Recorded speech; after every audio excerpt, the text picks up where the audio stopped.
So just coming back to those two questions and open it up to the floor.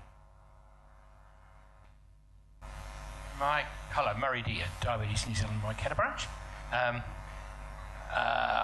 Just a query I have, and it's perhaps peripheral to this, is the translation of this research into the wider field. I'm thinking the cost effectiveness. I was involved with a project with David Simmons in Waikato a few years ago, which went that way, and I've sort of, after getting my fingers burnt with that, I'm thinking, well, hang on, that was a fairly large-scale trial intervention, but the cost factors were not sustainable, and I'm looking at this and thinking, now hang on, are these, I see there's some really good stuff here, but can it be translated to the wider community at a reasonable cost? So it's probably not quite what you were looking for, but it's just from my own personal experience. Sure. Thanks for that. And look, I absolutely 100% agree, and it's not peripheral to this at all, it's central to this. At the end of the day, there is absolutely no point in having research which provides us with answers which are not fundable in a sustainable way within a health system which is already constrained. So your point is absolutely spot on. A number of these projects, I can't say all because I am not familiar with the finer details of every single one of them, but I know that a number of these projects are collecting data to be able to do cost effectiveness analysis, which is exactly the point you're making. So that will come from this, and I couldn't agree more with what you're saying. Is there any indications at this stage which of these individual projects might be more might have more success than others, or we're pretty much in the early stages at this stage? I'm just thinking, there's an awful lot of projects here. Is money getting wisely spent on a whole heap of areas than we perhaps might be better concentrating on one particular project? Yep. Sorry to be a pain, but... No, not at all. Not at all. And again, you're absolutely spot on. Yeah, I mean, it of course takes time for these things to get off the ground. Some of the earlier projects are probably about halfway through. The science leadership team has not been presented yet with the outcomes of those. And you're absolutely right. There is a formal review process happening beginning of next year with an international team of experts who are coming to review the program, the interim results, etc. And you're right, that will and should inform the next tranche. And you're quite right. So I think some of the next money will need to be ring-fenced, if you like, to do exactly what you're saying, and that's to say, okay, well, this has yielded this, we're going to pick this one now because it looks like the best winner, and we're going to develop that up more. Can we roll that out? Is that the important focus for the next 5 years, is can we actually now take this piece and roll it out across the whole country and get it embedded within the health system, etc. So that's certainly one direction we could be taking. And again, if people want to feed back on that, if that's an idea that you think's appropriate and worth doing, we'd like to hear that, because you're right, we don't want to be backing a number of horses of which some are not goers. Yeah. Are you working in the communities with the families of young children so that you're working right from the beginning to teach them the healthier lives? Because it's that next generation of children who hopefully will learn healthier lives that will make a difference to the health problems of future years. Very good question, very good point. So two things in response to that. One is that this is one of the health-related science challenges. As you will have seen earlier in the presentation, a better start is one of the other health science challenges, which is very much focused on youth, young people, etc. And without being able to give you details, I do know that within that science challenge there are specific projects which are directed specifically at the question that you're asking there. So there is overlap and interaction between the science challenges. Second thing is that the community-based programs that you've seen there are very much focused on wider family, wider community across the ages. So not terribly focused on individuals per se, but a much broader approach. And I think it's been the points you are making have been recognised how critical that is. I mean, you've seen there 25% of the adult population have pre-diabetes. If we don't do something about this, then the youth coming through now, it's going to be 30-40% in another few years. So you're absolutely right, and thank you for that. Diabetes New Zealand is a community or a support organisation. How can we support the research and help you to achieve the outcomes that you're looking for?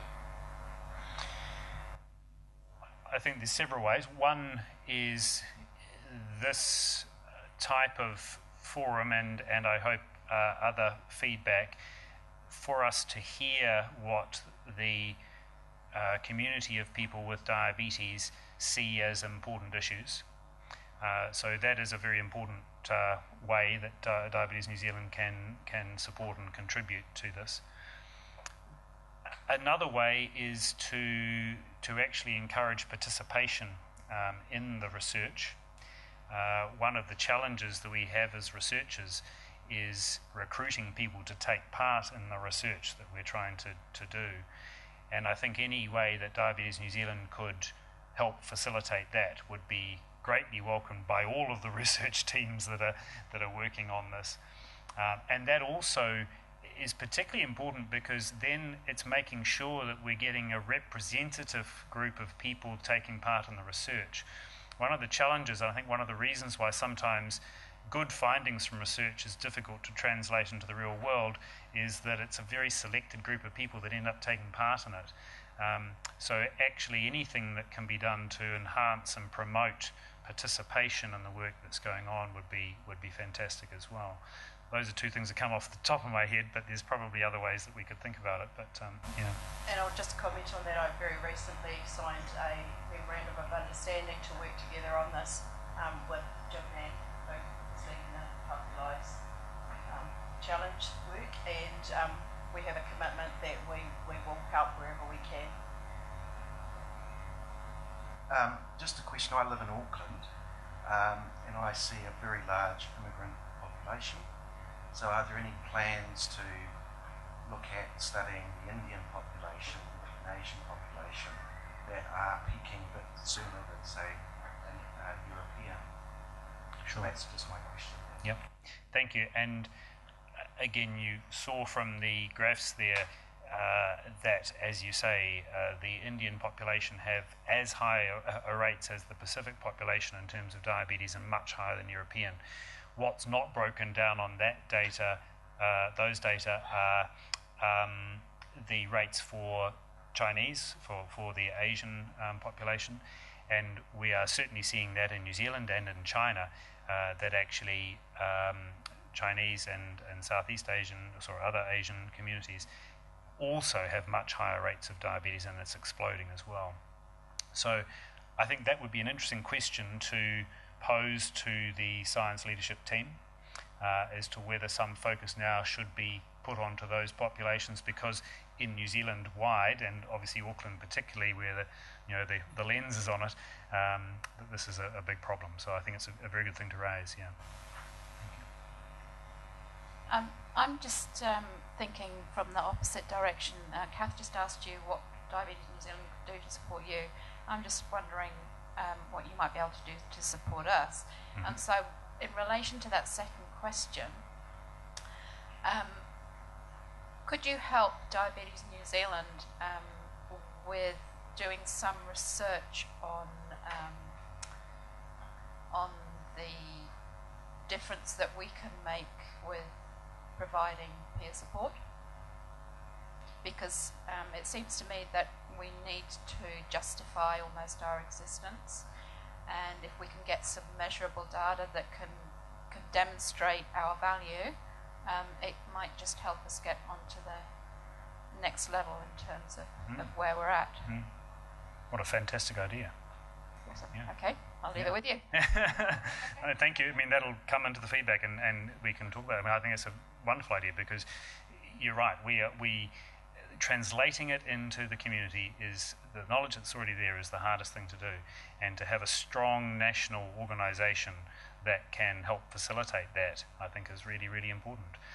You see in other countries, Australia and in the UK are obvious examples where the equivalent bodies in those countries are very strong and can actually have a lot more influence, I think. And so facilitating that, I think, is probably a really good way. Yeah, absolutely. So I think it's a really good question to ask. Yeah. Claire was just saying there's booklets up front for anybody who wishes to take one away. That'll hopefully prompt some further questions and feedback from you. I just wanted to go back to one of Murray's points around the economic, that we talked about the economic evaluations. It's really good to see how many of those projects are looking at trying to address some of the inequities in our health system. But we also need to remember that although the prevalence in the European population is a lot lower in terms of percentage, it's actually a huge number of people. Yes. And when we're trying to justify funding from government departments to be able to, continue to get programs funded, they're interested in not just the number of people they are interested in the number of people that are going to benefit. The study you've got going in Wellington, is it possible to share the probiotics and the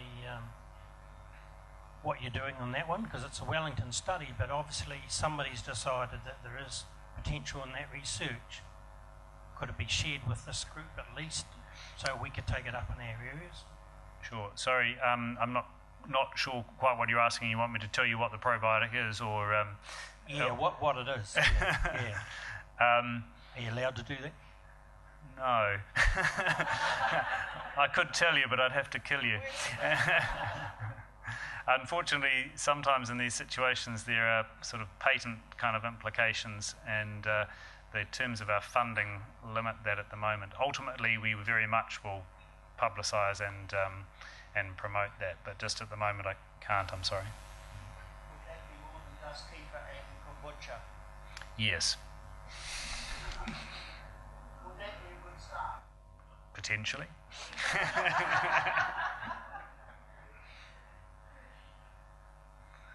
Okay. All right. Are there any other comments at this stage?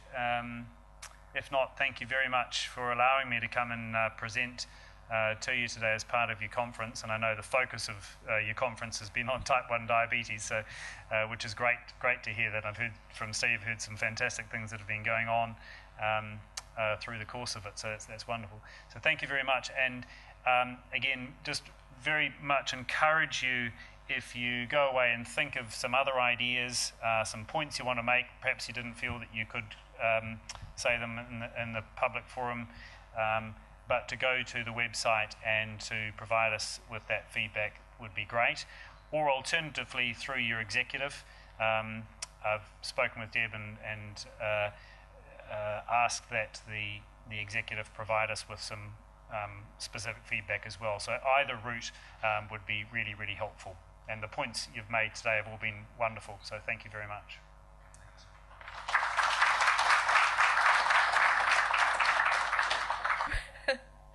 I've really appreciated the opportunity to catch up with each of you over the weekend, and it's been really valuable for me to hear some of the things that are going on in your areas and the concerns and issues that you have, and the things that are important to your members that you've brought.